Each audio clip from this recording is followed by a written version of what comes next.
Obviously, the House already passed the Protection of Women and Girls in Sports Act, which is a really big step for women and girls. So far, the Senate, as we know, has not brought it up to vote. We all know executive orders can be overturned. So I'm wondering how important it is to the president to get Congress to bring this, to pass legislation.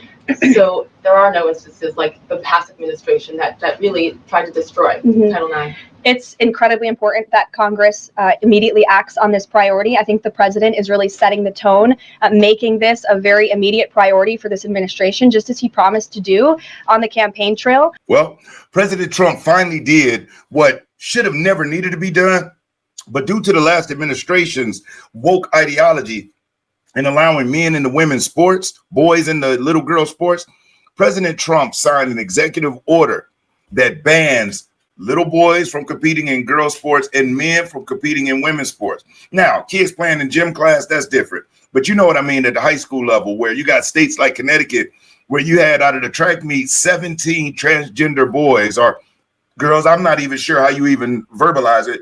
17 boys who think that they're girls or pretended to be girls won the medals and the championships in that state. And that's just that one state. It's been happening all across the country in the states that are, been really promoting this thing. So President Trump signed this executive order. Now, the key thing about an executive order is that it is not permanent.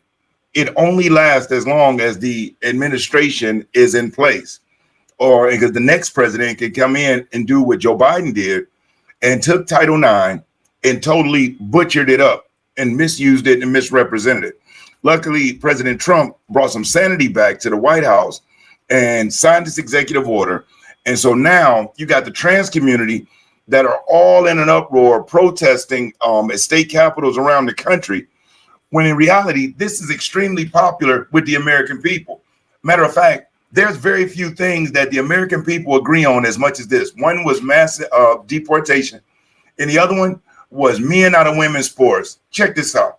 I think these numbers are really illuminating on this topic, because I just think there's such a clear trend among the American public. So transgender female athletes in women's sports, only 18% of the country says that they should be, in fact, allowed to participate in women's sports. Compare this to the opposition. I mean, my goodness gracious, 79%. You rarely get 79% of the country to agree on anything, but they do, in fact, agree on the idea of opposing transgender female athletes in women's sports. But it's not just the here and now, Laura. It's not just the here and now. What we're actually seeing is a trend on this particular issue, and it's going in the direction of opposition. So take a look here. Okay, transgendered female athletes, and amongst those Americans who oppose them in women's sports. Back in 2021, it was 62%, a majority, but, not anywhere close to a ginormous majority, right? A clear majority, but not a ginormous majority. But then again, you look here in 2025, you see it at 79%. So it's not just that the majority of Americans are opposed to transgender female athletes in women's sports. It's that the opposition has become considerably larger in just the last 4 years. How does this break down across party lines? Yeah. So, when you get 79% of Americans to agree on anything, in this case, opposition to transgender female athletes in women's sports, you got to believe that it's the majority across all parties. And that's, in fact, what we see. So transgender female athletes, again, opposing them in women's sports. You get 67% of Democrats, so 2/3 there. You get 64% of independents, so you get about 2/3 there. And then look at this, near uniformity among Republicans, 94% of Republicans in opposition. You rarely get 67% of Democrats and 94% of Republicans to agree on anything, but they do on this particular issue. But it's not just that Republicans are in an opposition. It's the strength of that opposition. Okay, Republicans who strongly want to ban transgender female athletes from women's sports, get this, it's 84% who strongly want to ban them. And that is actually larger than the amount of Republicans who strongly want to deport all immigrants in America who are here illegally. So that just gives you an understanding of how strong the opposition is among Republicans. It is really strong when it comes to banning transgender female athletes from women's sports, Laura. Now, with numbers like that showing the strong support the American people have behind this, it is astounding to see the Democrats pushing back on this. It's just like they're doing with Doge. President Trump, Elon Musk, and the Doge team are exposing all types of wasted money going out the door to crazy programs that do not have the best interest for the United States. And they're fighting over that. And they're fighting over the fact that men can no longer take advantage of girls or women in sports. They're not fighting over, hey, let's make the border stronger, let's help the economy. They're fighting over two things that the American people support tremendously: men out of women's sports and mass deportation, and they're losing their mind. The third one is the fact that he also signed an executive order that stopped surgeries on minors transitioning to become other sexes. But the Democrats were on their soapbox trying to protest about this. Matter of fact, check out these protests that the transgender community is having at the state capitals around the country. Check this out. Are being organized under hashtags Build the Resistance and 5051. In downtown LA, we're seeing the fourth day of demonstrations. Eyewitness News reporter Sophie Flay live near City Hall as students are taking part today. Sophie, it looks like these demonstrations are stretching into the night again. Yeah, Mark, that's right. There's still a decent sized crowd out here, but it's gotten smaller in the last hour. But earlier today, we saw hundreds of high schoolers who came out here who say these new immigration policies are emotional for them. Hundreds of people seen outside City Hall protesting a wide range of President Trump's new federal policies. Concerns over deportation is what high schooler Lynette Suarez says brought her here today. Stick up for my people because they're living their life in fear. They're hiding. They're not going to work. They're not making money to provide because of their fear right now. And that's just not right. These students have been protesting all week. Flags representing El Salvador and Mexico seen lining Spring Street. Yesterday, LA City Council member Hugo Soto Martinez introduced 5 proposals aimed to strengthen immigration protections locally. Everybody, we all come here for a better life. We all come here to make opportunities for our kids, for ourselves. Since taking office, Trump has attempted to end birthright citizenship. He closed the CBP One app, which allows migrants to schedule asylum appointments at ports of entry. And more than 300,000 Venezuelans with U.S. work permits are losing protections in April. Our parents go to work, we're scared. Our parents don't answer one phone call, we're scared. It's terrifying what's happening out here. But it's not just immigration that brought protesters to City Hall. Ashley Brady with the Feminist Uprising nonprofit says she's here to support trans rights and legislation. The hate that is coming out for the trans community is appalling and disgusting. And I think we really need to stand as allies. We need to stand there for them and say that enough is enough. Now, here's the actual clip of the president signing the executive order and giving these little girls a fighting chance to be able to fulfill their dream, whether it be of winning the state championship, accepting scholarships. Think of how many girls that if they'd have been number 1 or in the top 3, it would have got them into college or gotten them that scholarship. But the fact that they were beat out, and I mean, in some situations, barely beat. They were beat out by boys pretending to be girls. And they don't get do-overs.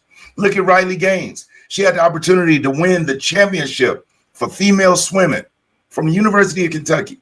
But we had that 6'3" transgender, Leah, I forget the name, Leah Thompson, I believe it was. Leah Thompson that jumped into the into female sports. He was ranked 470 something in the men's category, jumped over to women, and then became number 1, and only beat Riley Gaines by like a tenth of a second. And they actually were co-champions. They had to split it. But do you know when they took the trophy, they forced Riley Gaines to just hold a medal, and they gave the trophy to the transgender man.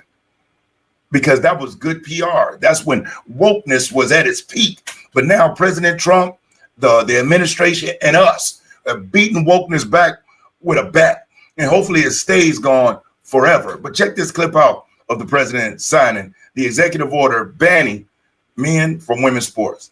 Well, President Trump signed an executive order today barring biological males from competing in women's sports as transgender athletes.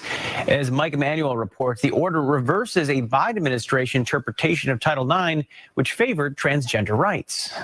Great going, everybody. President Trump signing an executive order banning transgender athletes from participating in women's and girls' school sports. And we will defend the proud tradition of female athletes, and we will not allow men to beat up, injure, and cheat our women and our girls. From now on, women's sports will be only for women. If you're enjoying the content, do me a favor, hit that like button. I'll never ask for a cash app, never ask for a super chat, but you hitting that like button, that is currency because they help spread the video around. On this channel, we share sales strategies and political and current events. And if you aren't subscribed to the channel, subscribe. And when you do, hit the notification bell and select all. That way you get notified when I upload new videos. So there you have it. President Trump is coming in with a sledgehammer and is beating back the woke ideology, and us American citizens that are supporting this movement, we got to stay strong, vigilant, and stay united. Because if you know anything about the Democrat Party and you've been following them for these years, they're in disarray right now and they're disorganized. But you know, they're going to try to find something to be unified at and try to attack President Trump at every turn. I mean, they're already calling for impeachment. The Congressman Al Green from Houston, he's already calling for impeachment. This is only President Trump's second week, and he's doing what we voted him in to do. Now, this congressman who's complaining about all of this stuff, he's complaining about them finding wasted money, while his district in Houston is one of the poorest, has an 18% poverty rate, which is higher than the national average. And I believe if you check most of these Democrat congressional members that are all in uproar, like AOC, and look at the poverty levels in their districts and look at how little they do to help their people, but they got time to come out here and grandstand for the cameras to try to get donations. They are full of crap. And I'm over it. I know you're over it, and we're done with it. So thank you so much for watching this video. Remember, make sure you like the video, share the video, hit subscribe if you aren't. I'm Brian Maxwell. On this channel, we share sales strategies and political and current events. So I appreciate you for checking us out. I look forward to seeing you at the top. Over and out.